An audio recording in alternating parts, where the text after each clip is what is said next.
Dhanashree YouTube channel থেকে সবাইকে স্বাগত। আজকের গল্প শীর্ষেন্দু মুখোপাধ্যায়ের লেখা কীট। গল্প পাঠ করছি আমি নাসির আহমেদ কাবুল। একদিন নীলা চলে গেল। একদিন না একদিন চলে যাওয়ার কথাই ছিল নীলার। তাই না যাওয়া এবং যাওয়ার মধ্যে খুব একটা তফাৎ হলো না। সুবোধ নিজেই গিয়েছিল হাওড়া স্টেশনে নীলাকে গাড়িতে তুলে দিতে। বিদায় মুহূর্তে স্বামী স্ত্রীর যেমন কথা হয় তেমন কিছুই হলো না। রুমাল উড়ল না, চোখে জল পড়ল না। এমনকি গাড়ি যখন ছেড়ে যাচ্ছে তখন জানলায় নীলার উৎসুক মুখও দেখা গেল না। নীলা গেল তার বাপের বাড়ি মধুপুরে, সেখানেই থাকবে, না আর কোথাও যাবে তার কিছুই জানালো না সুবোধ। শুধু জানল নীলার ফিরে আসার সম্ভাবনা নেই। অনেক দিন থেকেই বোঝা যাচ্ছিল এরকমটাই হবে। খুব শান্তিপূর্ণভাবেই শেষ পর্যন্ত ঘটে গেল ব্যাপারটা। খুব যে খারাপ লাগলো সুবোধের তা নয়, ভালো লাগলো না অবশ্য। তার সম্মানের পক্ষে, পৌরুষের পক্ষে ব্যাপারটা মোটেই ভালো নয়। কত লোকের কত জিজ্ঞাসায় যে এখন তার ঘরে উকি মারবে তা ভাবতেও ভয় লাগা উচিত। তবু সব ভেবেও সুবোধের মন শান্তই রইল, খুবই শান্ত। বাসে জানলার ধারের বসবার জায়গায় গঙ্গার সুন্দর হাওয়া এসে লাগছিল। এখন বসন্তকাল, কলকাতায় চোরা গরম শুরু হয়ে গেছে। বাতাসটুকু বড় ভালো লাগলো সুবোধের। লোহার প্রকাণ্ড জালের মধ্যে দিয়ে সে উৎসুক চোখে গঙ্গার ঘোলা রূপ, নৌকো, জাহাজের বাস্তুল আর কলকাতার প্রকৃতি শূন্য আকাশ রেখায় প্রকাণ্ড বাড়িগুলোর জ্যামিতিক শীর্ষগুলি দেখল। মনোযোগ দিয়ে দেখল। দেখায় কোনো অন্যমনস্কতা এলো না। ভালোই লাগলো তার। এমন অলসভাবে আয়েশের সঙ্গে অনেক কাল কিছু দেখেনি সে। বিয়ের পর থেকেই তার মন ব্যস্ত ছিল। গত 10 বছর ধরে সেই ব্যস্ততা, সেই উৎকণ্ঠা আর বিষণ্ণতা নিয়েই সে সব কিছু দেখেছে। আর 10 বছর পর সেই ব্যস্ততা হঠাৎ কেটে গিয়েছে।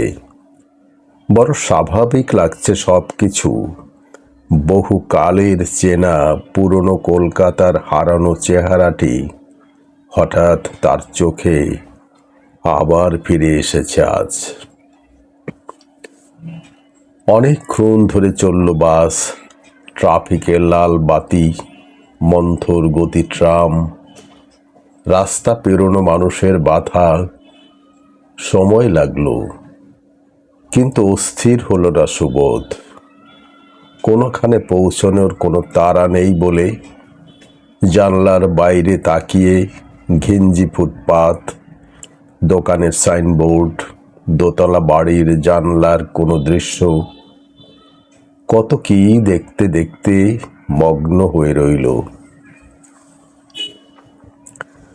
সন্ধ্যের মুখে ঘরে এসে তালা খুলল সে। বাতি জ্বালল, জামা কাপড় ছাড়ল, হাত মুখ ধুলো, চুল আঁচড়াল। তারপর একখানা চেয়ার টেনে জানলার পাশে বসে পর্দা সরিয়ে বাইরে তাকালো। বাইরে দেখার কিছু নেই। ঢাকুরিয়া বড় মেড়মেড়ে জায়গা। প্রায় 8 বছরের টানা বসবাসে এই জায়গার সব রহস্য নষ্ট হয়ে গেছে। চেনাশোনা বেড়েছে অনেক, এবার জায়গাটা ছাড়া দরকার 2-1 মাসের মধ্যেই। যতদিন নীলার বাপের বাড়ি থাকাটা লোকের চোখে স্বাভাবিক দেখায়, ততদিনই নিরুদ্বেগে থাকতে পারে সুবোধ। তারপর অচেনা একটা পাড়ায় তাকে উঠে যেতে হবে। ঘরের দিকে চেয়ে দেখল সুবোধ, জিনিসপত্র বেশি কিছু নিয়ে যায়নি নীলা, কেবল তার নিজস্ব জিনিসগুলি ছাড়া। তাই ঘরটা যেমন ছিল প্রায় তেমনই আছে। কেবল আলনায় নীলার শাড়িগুলোর রঙের বাহার দেখা যাচ্ছে না। আয়নার টেবিলে রূপটানের শিশি কৌটোগুলো নেই। তাই তফাৎটা খুব চোখে পড়ে না। যেমন নীলার থাকা এবং না থাকার মধ্যে নিজের মনের তফাৎটাও সে ধরতে পারছে না। না, ব্যাপারটা মোটেই ভালো হলো না। গভীরভাবে ভাবলে এর মধ্যে লজ্জার, ঘৃণার অনেক কিছু খুঁটিনাটি তার চোখে পড়বে। মন খারাপ হওয়ার মতো অনেক স্মৃতি, তবু কি এক রহস্যময় কারণে মনটা হালকাই লাগছিল সুবোধের। জানলার কাছে বসে রইল, সিগারেট খেলো। নীলা থাকলে এখানে বসেই 1 কাপ চা পাওয়া যেত, সেটাই কেবল হচ্ছে না। মাত্র 1 কাপ চায়ের তফাৎ, তবে তা করার একটা লোক রাখলেই তো তফাৎটুকু বুঝে যায় ভেবে একটু হাসল সুবোধ। হাত ঘড়িতে প্রায় 8টা বাজল। তাদের রান্নার লোক নেই, নীলাই রাঁধত। সুবোধ ভেবেছিল হোটেলে খেয়ে আসবে। তারপর ভাবল হোটেলে খেতে গেলে তফাৎটুকু আরো বেশি মনে পড়বে। তাই সে ঠিক করল রান্নার চেষ্টা করলেই হয়। রান্নাঘরে একটা প্রেসার কুকার ছিল, কেরোসিনের স্টোভে সেইটেতে ভাত রান্না করে খেল সুবোধ। দেখল এই সামান্য রান্নাটুকুতেই সমস্ত রান্নাঘরটা সে ওলট পালট করে দিয়েছে। আবার সেই তফাৎ। সুবোধ আপন মনে হাসল। তারপর বিছানা ছাড়ল, মশারি টানালো, বাতি নেভালো। এইসব কাজ ছিল নীলার। শুয়ে শুয়ে সে অনেকক্ষণ মশারির মধ্যে সিগারেট খেলো সাবধানে। ঘুম এলো না। নীলা মাঝরাতে পৌঁছবে আসানসোলে। সেখানে ওর জামাইবাবুকে খবর দেওয়া আছে, ওকে নামিয়ে নেবে। কয়েকদিন পরে যাবে মধুপুরে। নীলার এখন বোধহয় সুখের সময়, ঘুরে ঘুরে বেড়াবে খুব। এখন এই রাত 11টায় নীলা কোথায়, কি করছে নীলা? ভাবতে ভাবতে ঘুমিয়ে পড়ল। কাল থেকে তার ঝরঝরে একার জীবন শুরু হবে। মাত্র 36 বছর তার বয়স। এখন নতুন করে সব কিছু শুরু করা যায়, সময় আছে। সকালে ঘুম ভাঙলে তার মনে পড়ল সারা রাত সে অস্বস্তিকর স্বপ্ন দেখেছে। অধিকাংশ স্বপ্নেই নীলা ছিল। একটা স্বপ্নে সে দেখল সে অফিস থেকে ফিরে এসেছে। এসে দেখছে ঘরের দরজা ভেতর থেকে বন্ধ। সে দরজার কড়া নেড়ে দরজার গায়ে কান পাতল। ভেতরে নীলা আর একজন পুরুষ কথা বলছে, মৃদু স্বরে কথা। সে ভালো বুঝতে পারছে না প্রাণপণে শোনার চেষ্টা করল সে। বুঝল কথাবার্তার ধরন খুবই অন্তরঙ্গ। ভয়ঙ্কর রেগে গিয়ে দরজায় ধাক্কা দিল সুবোধ, কিন্তু আশ্চর্যের বিষয় তার হাত এত দুর্বল ছিল যে মোটেই শব্দ হলো না। ভেতরের কথাবার্তা তেমনই চলতে লাগলো। সে চিৎকার করে নীলাকে ডাকলো, দরজা খোলো। বলতে গিয়ে সে টের পেল সে মোটেই চিৎকার করতে পারছে না। দরজা খোলো বলতে গিয়ে সে ফিস ফিস করে বলল, জোরে কথা বলো। এইরকম বারবার হতে লাগলো। এত হতাশ লাগলো তার যে ইচ্ছে করছিল দরজার সামনেই সে আত্মহত্যা করে। ভাবতে ভাবতে সে একই সঙ্গে চিৎকার করে দরজায় ধাক্কা দিচ্ছিল। অবশেষে দরজায় মৃদু শব্দ হলো। থেমে গেল ভিতরের অন্তরঙ্গ কথা। তারপর হঠাৎ দরজা খুলে গেল। বিশাল শরীরওয়ালা একজন পুরুষ দৌড়ে সিঁড়ি দিয়ে নেমে যেতে লাগলো। চমকে উঠল সুবোধ।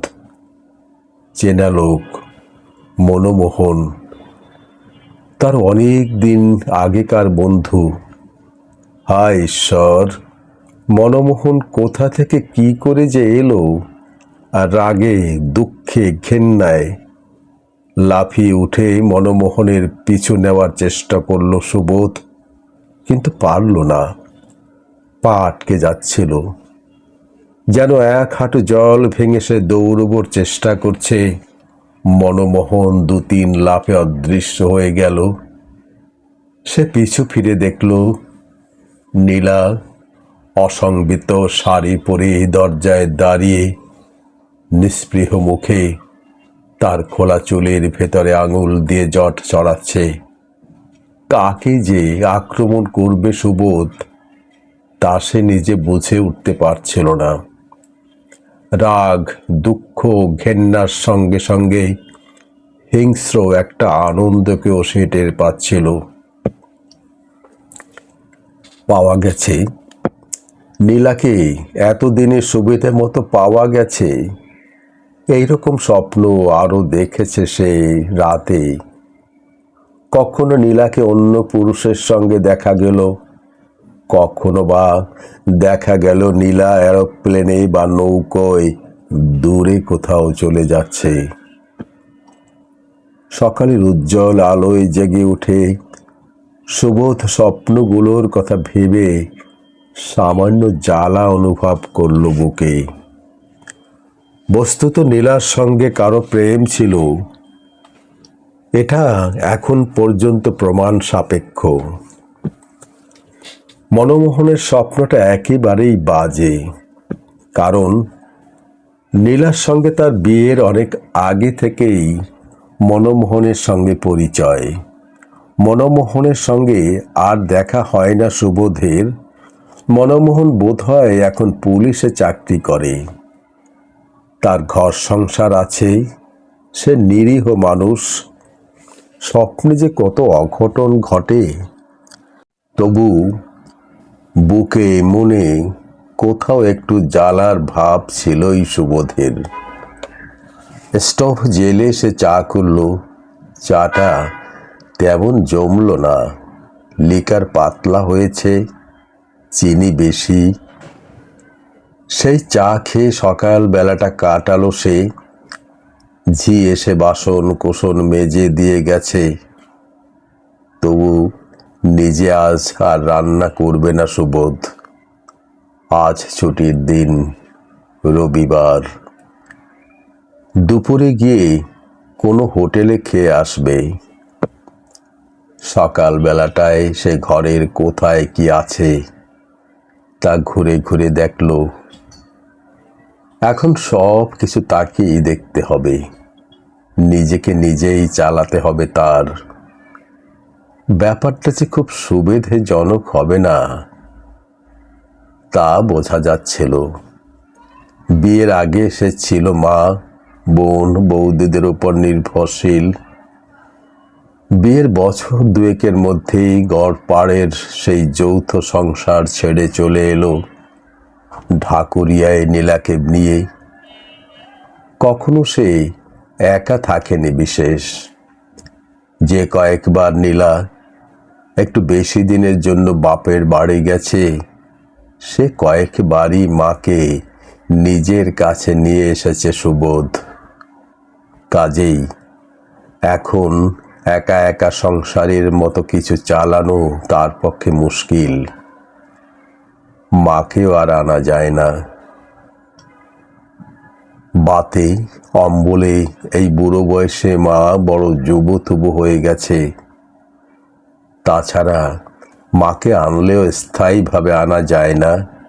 গড়পাড়ের সংসার ছেড়ে মা এখানে থাকতেও চাইবে না বেশি দিন। এর উপর আছে মায়ের অনুসন্ধানী চোখ। এক লহমায় বুঝে নেবে যে নীলা আর আসবে না। নীলা আর আসবে না ভাবতেই সকালবেলা একটু কষ্ট হলো সুবোধের। কষ্টটা নিতান্তই অভ্যাসজনিত। 10 বছর একসঙ্গে বসবাস করার অভ্যাসের ফল। নীলা না থাকলে হরেক রকমের অসুবিধে। সেই অসুবিধেটুকু বাদ দিয়ে মনটা বেশ তাজা লাগলো তার। বেলা বাড়লে রাতের স্বপ্নগুলোর মধ্যে একমাত্র মনমোহনের স্বপ্নটা ছাড়া আর কোনো স্বপ্নই তার মনে থাকলো না। মনমোহনের সঙ্গে নীলার কিছুই ছিল না, সুবোধ জানে।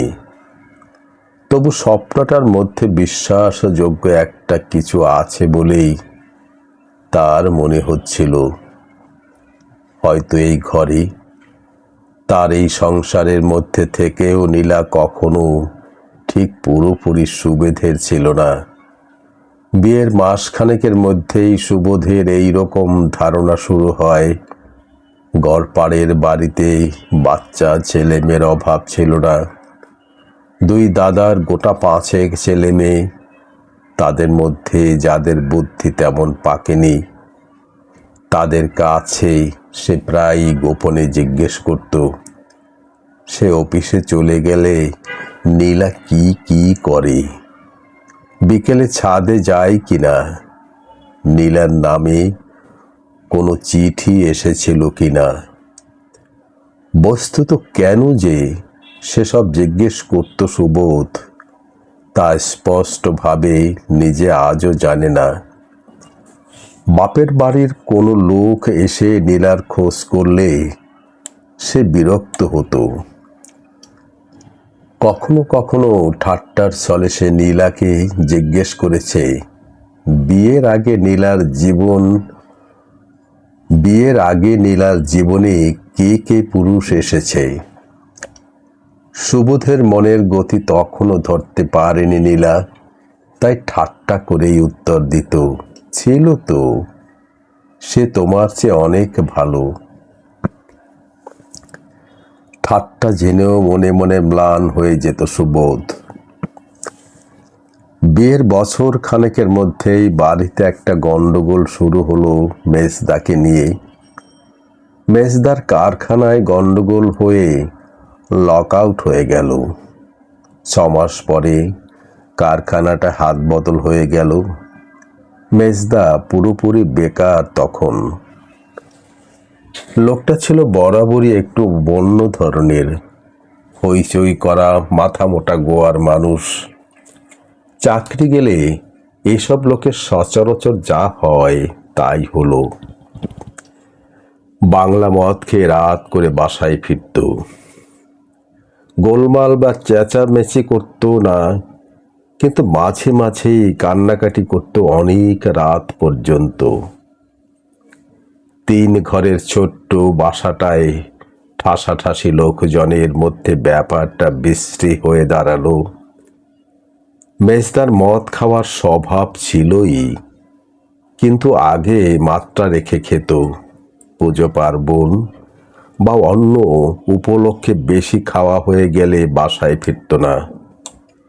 কিন্তু চাকরি যাওয়ার পর লোকটাকে রোজই মাত্রায় বেশি খেতে হতো, আর বাসা ছাড়া অন্য জায়গাও ছিল না তার।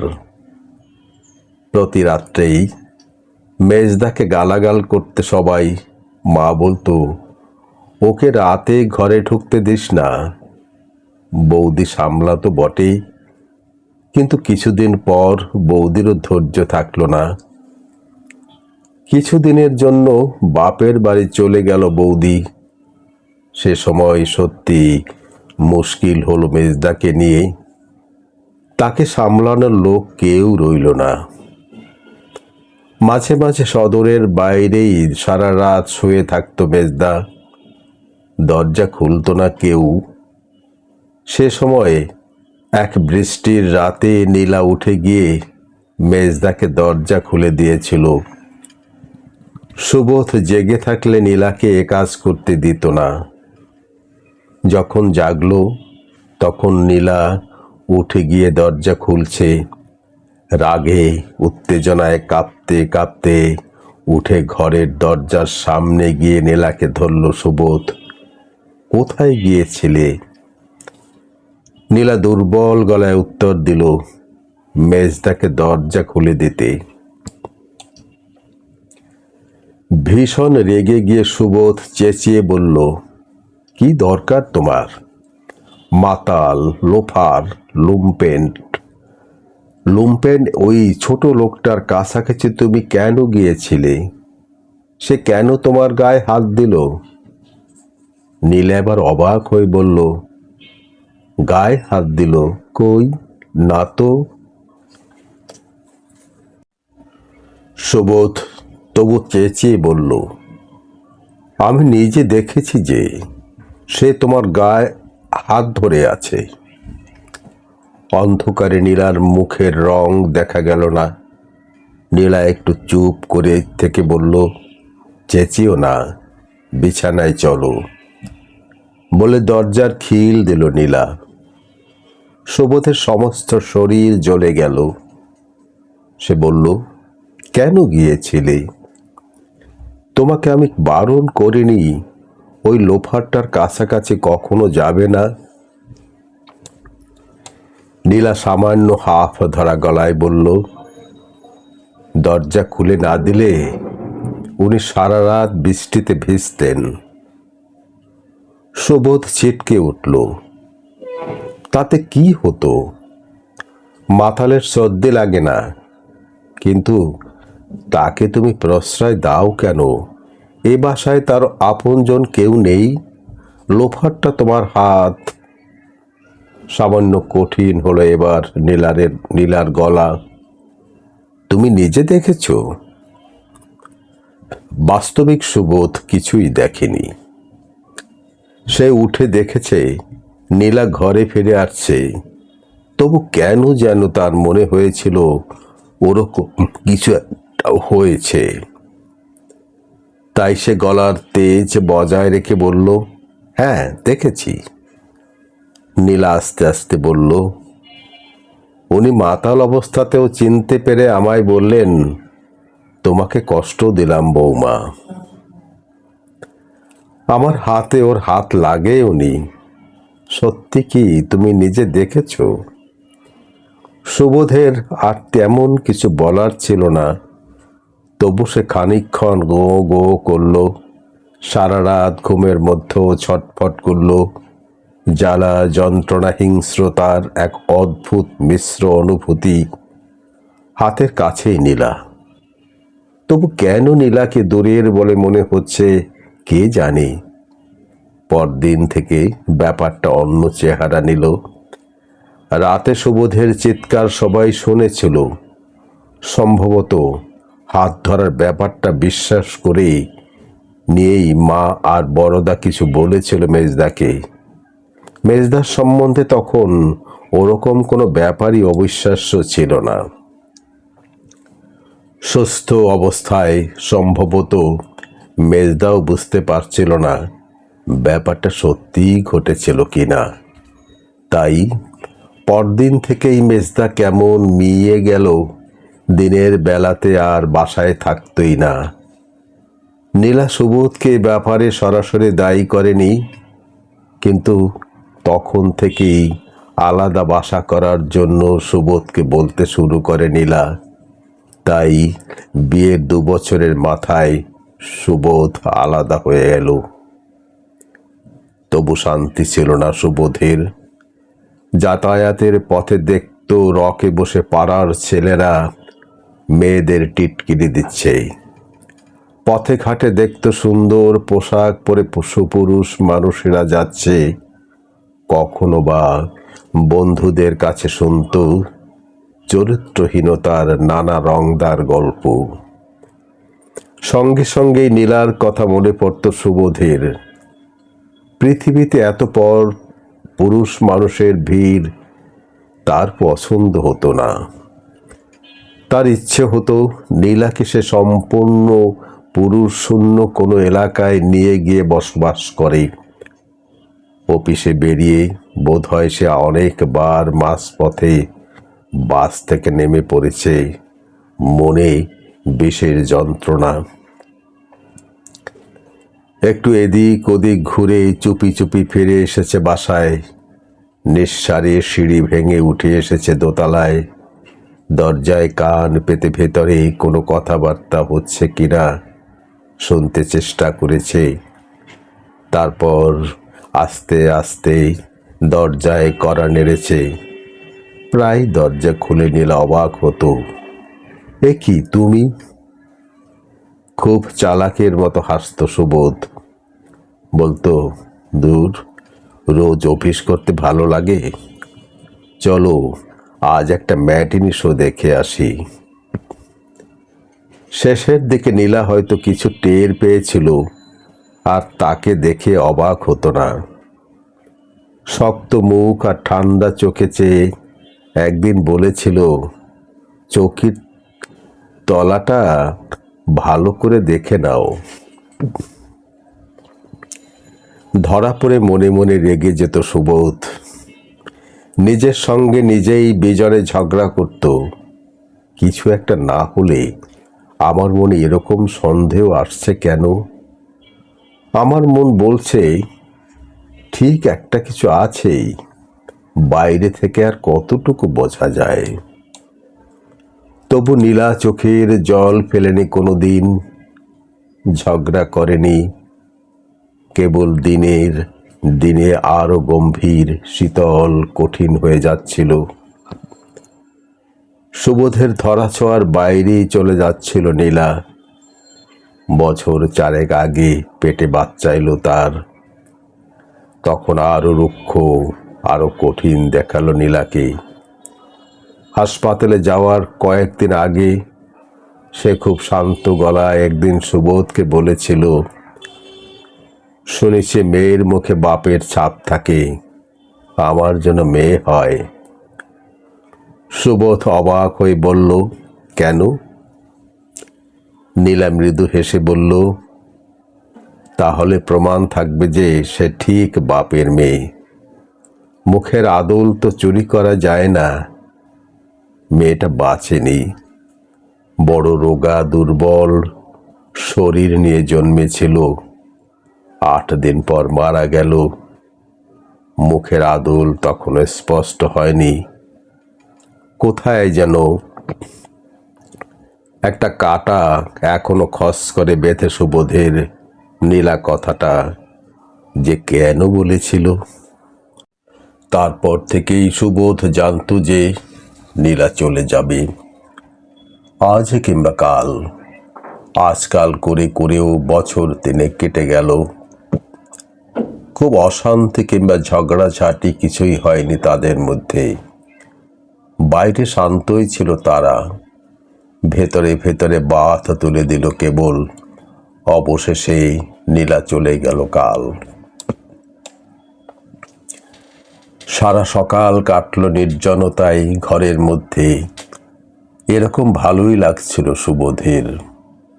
10 বছরের উৎকণ্ঠা, বিষণ্ণতা, অস্থিরতা, রাগ এখন আর তেমন অনুভব করা যায় না। কোনো দুঃখ বোধ করে না সে। সন্দেহ হয় নীলাকে সে কোনোদিন ভালোবেসেছিল কিনা। সে বুঝতে পারে না ভালো না বেসে থাকলে নীলার প্রতি ওরকম অদ্ভুত আগ্রহী বা তার কেন ছিল। গত 10 বছরে নীলার কথা সে যতবার ভেবেছে তত আর কারো কথা নয়। দুপুরের দিকে ঘরের তালা দিয়ে সে বেরিয়ে পড়ল। বিয়ের আগে যেমন হঠকারী দায়িত্বহীন সুন্দর সময় সে কাটিয়েছে, সেরকমই সুন্দর সময় আবার ফিরে এসেছে আজ। বাধাবন্ধনহীন, মনটা ফুরফুরে রঙিন একটা রুমালের মতো উঠছে। মাত্র 36 বছর বয়স তার। সামনে এখনো দীর্ঘ জীবন। দায়িত্বহীন তার চাকরিটা মাঝারি গোছের উঁচু থাকের কেরানি। তাদের দুজনের মোটামুটি চলে যেত। এবার একা তার ভালোই চলবে। নীলা টাকা চাইবে না বলেই মনে হয়, চাইলেও দিয়ে দেয়া যাবে। মোটামুটি নীলার ভাবনা থেকেই মুক্তি পেয়েছে সে। এবার সে পুরনো আড্ডাগুলোয় ফিরে যাওয়া যেতে পারে। এবারে গ্রীষ্মে প্রতিটা ফুটবল খেলাই দেখবে সে। রাতে শোয়ে দেখবে সিনেমা। ছুটি পেলেই পাড়ি দেবে কাশ্মীর কিংবা হরিদ্বারে, দক্ষিণ ভারত দেখে আসবে। এবার থেকে সে মাঝে মধ্যে একটু মদ খাবে। খারাপ মেয়ে মানুষের কাছে যায়নি কোনো দিন, এবার একবার যাবে আর দেখে আসবে ঘোড়দৌড়ের মাঠ। মুক্তি, মুক্তি, তার মন নেচে উঠল। হোটেলে খেয়ে আর ঘরে ফিরল না সুবোধ। সিনেমায় গেল। দামি টিকিটে বাজে বই দেখে বেরিয়ে গেল কলেজ স্ট্রিটে। ঘিঞ্জি পুরনো একটা চায়ের দোকানে 8-9 বছর আগেও তাদের জমজমাট আড্ডা ছিল।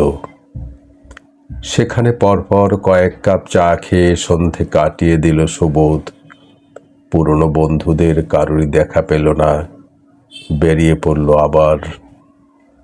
সন্ধে 7টা, কোথায় যাওয়া যায়? অনেক দিন আগে সঙ্গী সাথীদের সঙ্গে মাঝে মধ্যে শখ করে মদ খেয়েছে সুবোধ। সঙ্গী ছাড়া কোনোদিন খায়নি। মদের দোকানগুলোকে এসে ভয় পায়। তবু আজ একটু খেতে ইচ্ছে করছিল তার। উত্তেজনার বড় অভাব বোধ করছিল সে। বাসে ট্রামে ভিড় ছিল বলে সে হেঁটে হেঁটে এসপ্লানেডে এলো। অনেক মদের দোকানের আশপাশে ঘুরে দেখল বেশি বাতি, বেশি লোকজন, হইচই তার পছন্দ নয়। অনেকগুলো দেখে সে গলি খোঁজির মধ্যে একটা ছোট্ট দোকান পছন্দ করে ঢুকল। ভেতরে আলো কম। 2-4 জন লোক বসে আছে এদিক ওদিক। কাউন্টারের কাছে দাঁড়িয়ে 2টি মেয়ে। আবছা আলোয় তাদের মুখ বোঝা যাচ্ছে না। মেয়েগুলোর দিকে বেশি তাকালো না সুবোধ। ফাঁকা একটা টেবিলে দেয়াল ঘেঁষে বসল। বেয়ারা এসে একসঙ্গে 3 পেগ হুইস্কির হুকুম করল সে। বেশিক্ষণ লাগলো না। অনভ্যাসের মদ তার মাথায় ঠেলা মারতে থাকে। আস্তে আস্তে গুলিয়ে যায় চিন্তা ভাবনা।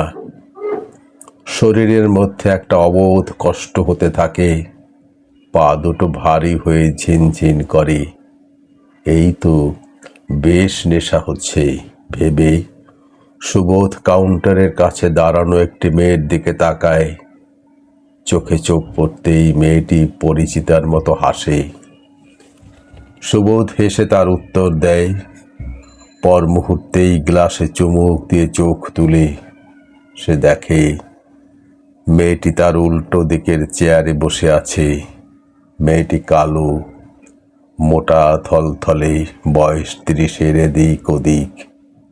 মেয়েটি বলে, বাব্বা, তেষ্টায় বুক শুকিয়ে যাচ্ছে, একটু খাওয়াও তো। কোনো কোনো বন্ধুর কাছে এদের কথা শুনেছে সুবোধ, তাই অবাক হয় না। মেয়েটির জন্য এক পেগের হুকুম দিয়ে সে জিজ্ঞেস করে, তোমার ঘর কোথায়? কাছেই, যাবে? মন্দ কি?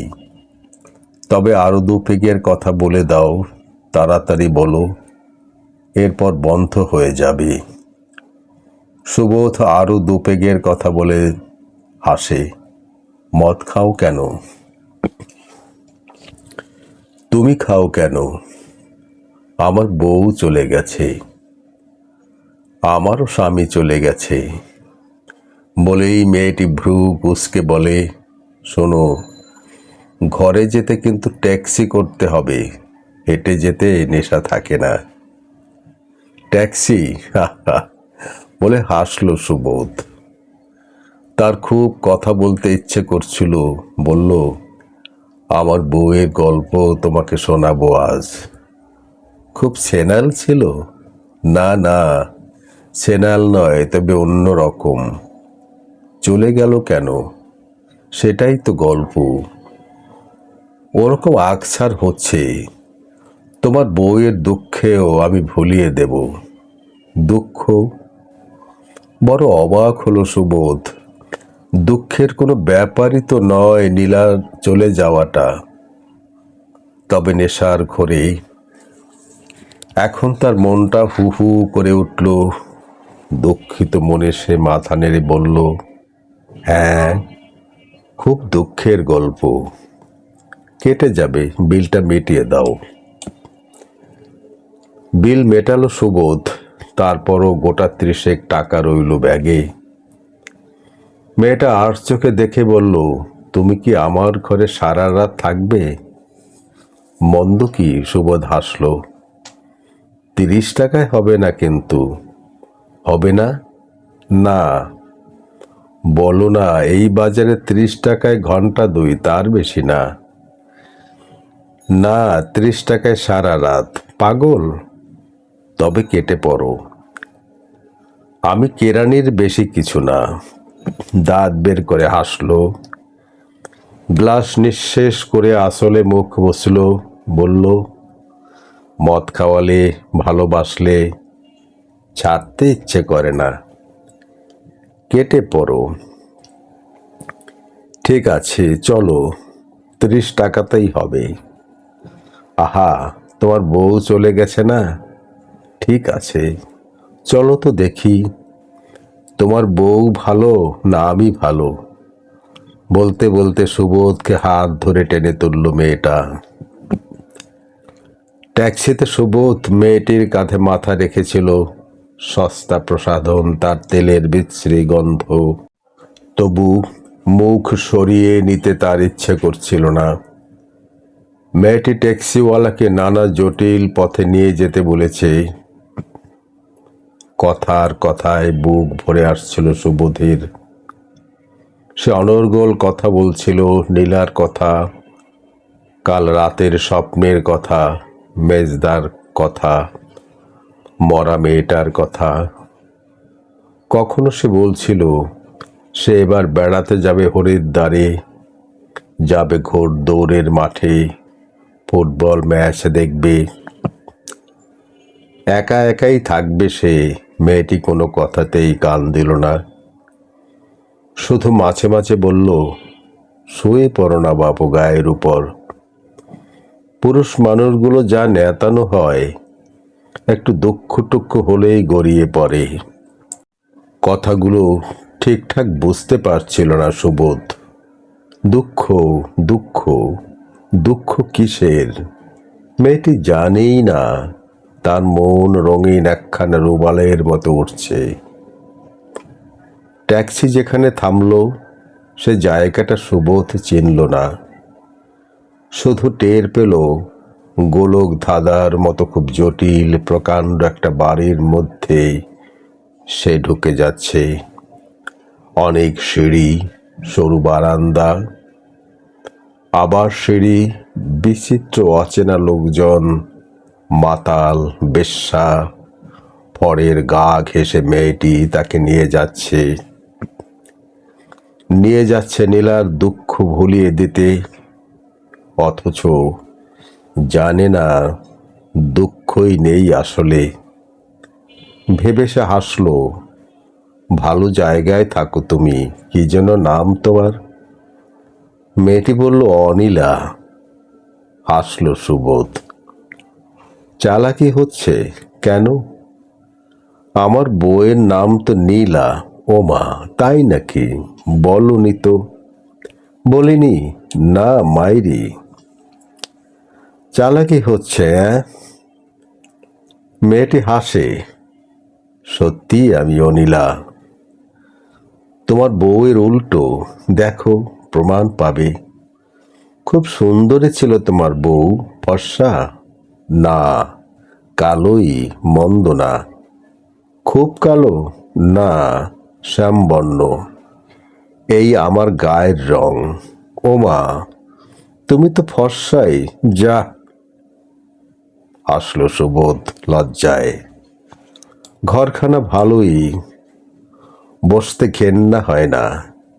পরিষ্কার বিছানাটাই আগে চোখে পড়ল সুবোধের। ভারী মাথা নিয়ে গড়িয়ে পড়ল, বলল, মদ খেয়ে কিছু হয় না, উত্তেজনা লাগছে না। আর খাবে? না, পয়সা নেই। পয়সা না থাক, ঘড়ি আংটি আছে, জমা রেখে খেতে পারো, পরে পয়সা দিয়ে ছাড়িয়ে নেবে। না, আর খেলে ঘুম পাবে, বমিও হবে। তবে থাক। সুবোধ মেয়েটিকে অনাবৃত হতে দেখছিল। হঠাৎ কি খেয়াল হলো, জিজ্ঞেস করলো, আজ কি তোমার আর খদ্দের আছে? তাড়াতাড়ি করছো কেন? মেয়েটি হাসলো, আছে, কিন্তু তাতে তোমার কি? তোমাকে আলাদা বিছানা করে ঘুম পাড়িয়ে রাখবো, তুমি টেরও পাবে না। পাবো না? না। মেয়েটি কাছে আসে, আস্তে আস্তে উঠে বসে সুবোধ।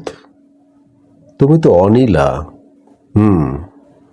দূর, তাহলে হবে না, বলে হাই তোলে সুবোধ। কেন? সুবোধ উত্তর দেয় না, অন্য মনস্ক চোখে চেয়ে থাকে। নীলা, নীলা এখন কোথায়? তার মাথার মধ্যে নানা চিন্তা ঘুরপাক খায়। পৃথিবীময় লক্ষ লক্ষ পুরুষ, তার মধ্যে নীলা একা কোথায় চলে গেল? কি করছে এখন নীলা? মেয়েটি বলে, আমার দিকে তাকাও, দেখো না আমাকে। সুবোধ গরুর মতো নিরীহ চোখে তাকায়, হাসে, বলে, দূর, তোমার দ্বারা হবে না। কেন? তুমি তো পরিষ্কার মেয়ে, কিছু লুকোনো নেই তোমার। তোমাকে একটুও সন্দেহ হয় না। বাহ, তা তুমি চাও কি? সন্দেহ করতে। বলতে বলতে হাসে সুবোধ, হেসেই চোখ ফিরিয়ে নেয়। গল্পটি শেষ হলো। কেমন লাগলো জানাবেন। সবাই ভালো থাকুন।